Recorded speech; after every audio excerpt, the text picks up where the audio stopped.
Hello student, आशा है आप सभी लोग स्वस्थ होंगे। आज ऑनलाइन क्लासेस में हम चैप्टर नंबर 3 में डिस्कस करेंगे। कल हमने मूल आवर्त सारणी के बारे में डिस्कस किया था। एक बार और मैं आवर्त सारणी की पिक्चर आपको दिखा देता हूँ। आप इसे किताब से और एक बार देख लेंगे, क्योंकि इसमें थोड़ा स्मॉल आ रहा है। इसमें लिखा हुआ थोड़ा स्मॉल आ रहा है। आवर्त सारणी में 7 वर्ग होते हैं, 7 आवर्त होते हैं, 8 वर्ग होते हैं। बाकी मैंने आपको कल ही सारा समझाया था। डी ब्लॉक ट्रांजिशन ब्लॉक होता है, पहला एच ब्लॉक होता है, फिर डी ब्लॉक आता है, इसे ट्रांजिशन एलिमेंट भी कहते हैं। क्यू ब्लॉक आता है, फिर एफ ब्लॉक आता है, जिसमें लेथेनाइट और एक्टिनेट बन करके एफ ब्लॉक बनाते हैं। तो आज हम मूल आवर्त सारणी के संबंध में जो नियम हैं उसके बारे में पढ़ेंगे। तो ये मूल आवर्त नियम पहला टॉपिक है।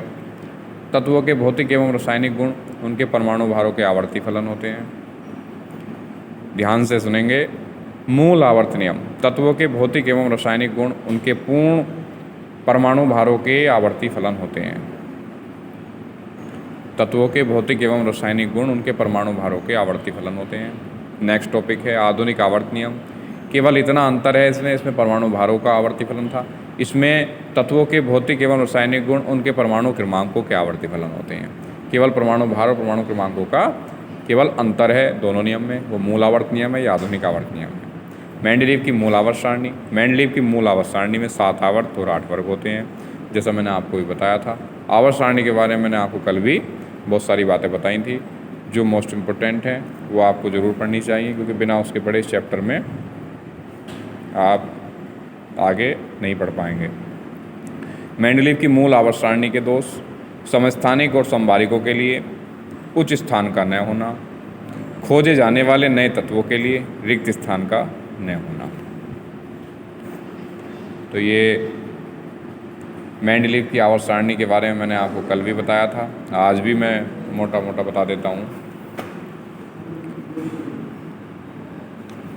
ये थोड़ा छोटा छोटा लिखा आ रहा है, और मैं आपसे कहना चाहता हूँ कि आप अपनी किताब के माध्यम से इसको आवर्त सारणी को बना लेंगे, ये नोट कर लेंगे, ये ज़रूरी है।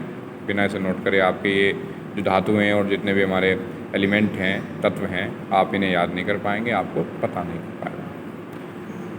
तो इसका तरीका है, जैसे कि ये फकल ब्राई है, FCl-BrI, तो ये है हलीनारक फस्फर, ये hydrogen, lithium, Na, potassium, RbCsFr, इस तरीके से याद करी जाती है। उसमें आगे हम आते हैं दीर्घाकार आवर्त सारणी में तत्वों को उनके परमाणु क्रमांकों के बढ़ते हुए क्रम में रखा गया है। आप इसे सही से लिखेंगे, देखेंगे और लिखते रहेंगे, क्योंकि आप अपनी नोटबुक में नोट कर लेंगे तो अच्छा रहेगा। आपको याद करने में परेशानी नहीं आएगी, कोई प्रॉब्लम नहीं आएगी। अगर आपको कोई प्रॉब्लम वगैरह आती है तो आप क्यूरी कर सकते हैं, हमसे बात कर सकते हैं, मेरे नंबर पर कॉन्टैक्ट कर सकते हैं। सेकंड नंबर है दीर्घाकार आवर्त सारणी में 18 खड़े कॉलम हैं, जिन्हें वर्ग कहते हैं। जैसे क्या, first A, second A, third A, fourth B, fifth B, six B, seventh B, फिर है सेवन्थ, फिर आएगा 8, 9, 10, 8th, फिर आएगा 11 और 12, फर्स्ट बी, सेकंड बी, ऐसे ही 13, 14। तो ये इस तरीके से आप समझ सकते हैं। 13 पे थर्ड ए, 14 पे फोर्थ ए, फिर fifth A, six A, seventh A, फिर है शून्य, जिसे हम अकेले कैसे रखी गई हैं, ये आप देख सकते हैं। ये शून्य में जो है ये अकेले गैस हैं, helium, neon, argon, krypton, xenon, radon, ये सारी जो है अकेले गैसेस हैं।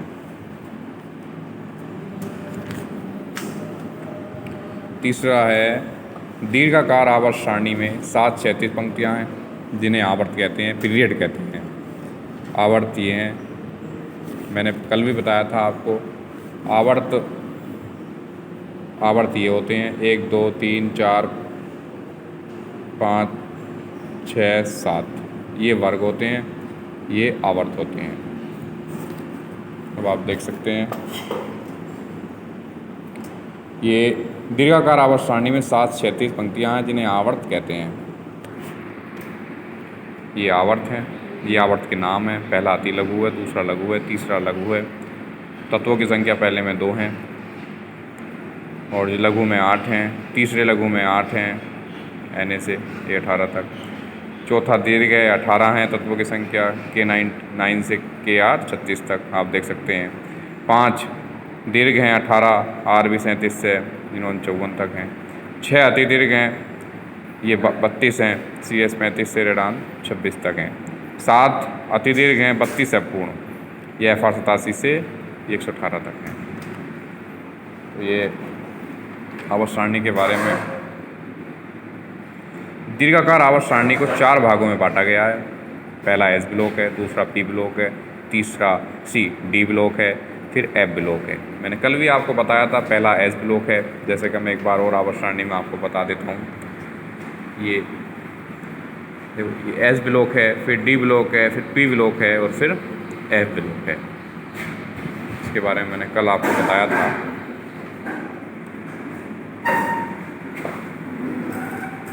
तो आप जितना मैंने अभी भी आपको समझाया है, बताया है, इसे आप नोट कर लेंगे।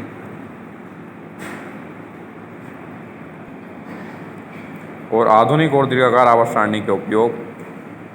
पहला, ये नए तत्वों की खोज में सहायता प्रदान करता है, तत्वों के गुणों के अध्ययन में सहायता प्रदान करती है। तो ये आवर्त सारणी के बारे में मैंने अभी आपको बताया।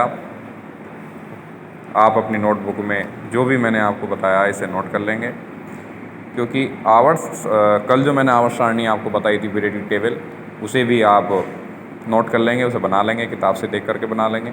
और जो मैंने आज आपको ये इसके नियम वगैरह बताए हैं, इसके जो तरीके बताए हैं, ये आप अपनी नोटबुक में नोट कर लेंगे। कोई दिक्कत, कोई समस्या हो आप मुझे कॉल कर लेंगे। मेरा नंबर है 9012190400। घर में रहिए, स्वस्थ रहिए, कोरोना से बच कर रहिए। All the best.